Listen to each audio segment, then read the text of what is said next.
আসসালামু আলাইকুম ভিউয়ার্স, ঢাকাইয়া রান্নাঘর অ্যান্ড কার্ভিং আপনাদের স্বাগতম। আজকের আয়োজন থাকছে পুরান ঢাকার হাজির বিরিয়ানি। হাজির বিরিয়ানি বানাতে কী কী ইনগ্রিডিয়েন্ট লাগবে এখন আমি আপনাদের দেখিয়ে দেব। আর আপনাদের সুবিধার্থে ডেসক্রিপশন বক্সে হাজির বিরিয়ানি বানানোর ইনগ্রিডিয়েন্টগুলো দেওয়া থাকবে, আপনারা দেখে নেবেন। প্রথমে একটা কড়াই বসাবো, সেটার মধ্যে সরিষার তেল মেজারমেন্ট কাপের 1 কাপ দিয়ে দিব। তেলটা পোড়াবেন না বেশি, সবসময় একটা জিনিস খেয়াল রাখবেন, তেল পোড়ালে গ্রানটা চলে যাবে। সেটার মধ্যে দিয়ে দিব মেজারমেন্ট কাপে 2 কাপ পেঁয়াজ কাটা। তারপর দিয়ে দেবো 3-4টা তেজপাতা, দিয়ে দিব দারচিনি, এলাচি আর লং 5-6টা করে। এটাকে ভালো করে নাড়াচাড়া দিয়ে পেঁয়াজটাকে আমি ব্রাউন কালার করে নেব। অনেকেই পেঁয়াজটা ব্রাউন কালার করে পরে দেয়, কিন্তু আমি সেটা করি না। আমি প্রথমেই পেঁয়াজটাকে একটু ব্রাউন কালার করে নিই। দিয়ে দেব 1 কাপ পানি,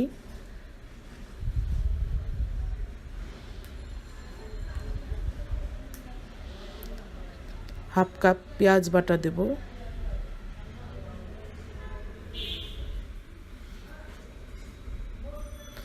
দিয়ে দেব আদা রসুন বাটা 1 টেবিল চামচ, জিরা বাটা 1 টেবিল চামচ, দারচিনি বাটা 2 টেবিল চামচ, জায়ফল জত্রি বাটা 1 টেবিল চামচ, লবণ প্রয়োজন মতো।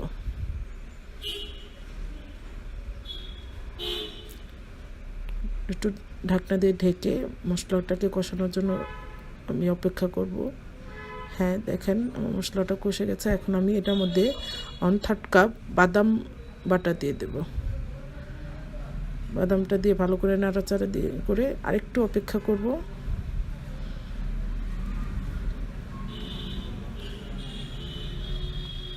এটার মধ্যে আমি দিয়ে দেব গরুর মাংস 2 কেজি। আমি গরুর মাংস নিয়েছি, এটা খাসি মাংস দিয়েও করা যায়, যার যেরকম ইচ্ছা। গরুর মাংসটা ছোট করে নেবেন, যেহেতু এটা বিরিয়ানি করলে সবসময় খেয়াল রাখবেন গরুর মাংসটা ছোট করে কেটে দিতে হয়। আর যদি কাচ্চি করেন বা পাকি বিরিয়ানি করেন তাহলে মাংসর সাইজটা বড় রাখতে হবে। আমি এটার মধ্যে কিছুটা পানি দিয়ে অপেক্ষা করব মাংসটা কষানোর জন্য।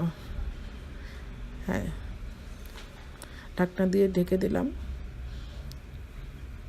এখন এটার মধ্যে আমি দিয়ে দেব হাফ কাপ টক দই, দিয়ে দেব কাঁচামরিচ 10-15টা বা এর চেয়েও বেশি দিতে পারেন। ঝালের পরিমাণ যদি বেশি চান তাহলে কাঁচামরিচটাও বেশি দিবেন।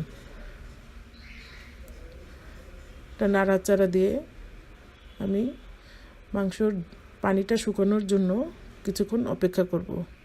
হ্যাঁ, আমার মাংসটা দেখেন পানিটা শুকিয়ে এরকম হয়ে গেছে। যখন এরকম শুকিয়ে যাবে, ঝোলটা কষানোটা খুব ভালো করে হয়ে যাবে, তেলটা উপরে উঠে আসবে, তখন আমার মাংস রান্না শেষ। এখন আমি পোলাওর জন্য হাঁড়িতে 1 কাপ সরিষার তেল দিয়ে দিলাম। এটার মধ্যে দিয়ে দিব 1/3 কাপ পেঁয়াজ কাটা। পেঁয়াজটা নাড়াচাড়া করে এটার মধ্যে আমি দিয়ে দেব কিছুটা বাদাম বাটা,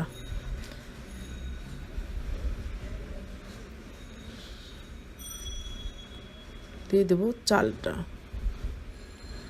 চালটা ভালো করে তেলের মধ্যে ভেজে, দেখেন, হ্যাঁ, কাঁচামরিচ দিয়ে দেব। তেলের মধ্যে ভালো করে চালটা ভাজতে হবে, তারপর আপনারা পানি দিবেন। হ্যাঁ, আমি এটার মধ্যে দিয়ে দেব 1.25 কেজি পানি, কারণ পুরানো চাল থাকলে একটু পানিটা বেশি দিতে হয়। আমরা জানি 1 কেজিতে 1.5 কেজি পানি দিতে হয়, কিন্তু এখন যদি চাল পুরানো হয় তাহলে একটু বেশি দেবেন, আর যদি চালটা নতুন হয় তাহলে পরিমাপটা ঠিক রাখবেন। নতুন চালে পানি বেশি দিলে তখন আবার চালটা বেশি গলে যাবে। চালটা যখন অর্ধেক সিদ্ধ হবে, দেখেন পানির মধ্যে একটু পানিটা আছে কিছুটা, দেখেন কতটুকু পানি থাকবে। এরকম যখন পানিটা থাকবে তখন আমি এটার মধ্যে মাংসটা দিয়ে দেব। এরকম করে সব মাংস বিছিয়ে দেব, ভালো করে নেড়ে চেড়ে মশলাটা যাতে চালের সাথে মিশে যায় এভাবে নাড়াচাড়া দিয়ে এভাবে দমে চেপে কিছুক্ষণের জন্য আপনি অপেক্ষা করবেন।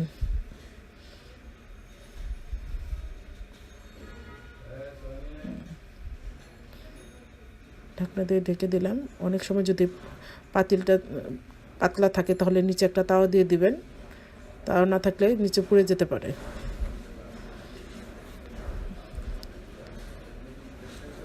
হ্যাঁ, আমার বিরিয়ানি রান্না শেষ। এখন আমি সার্ভ করব। আমার হাজির বিরিয়ানি অবশ্যই টেস্ট করে দেখবেন। পুরান টাউনে খুব বিখ্যাত হাজির বিরিয়ানি। হাজির বিরিয়ানি 2 ধরনের হয়, একটা হয় সরিষার তেল দিয়ে, আরেকটা হয় সয়াবিন তেল দিয়ে। আমি সরিষার তেল দিয়ে করে দেখালাম। আমার হাজির বিরিয়ানি যদি আপনাদের কাছে ভালো লেগে থাকে অবশ্যই একটা লাইক করবেন, সাবস্ক্রাইব করবেন এবং শেয়ার করবেন। আমার কাছ থেকে আপনারা কী ধরনের রেসিপি পেতে চান অবশ্যই কমেন্ট বক্সে কমেন্ট করে জানাবেন।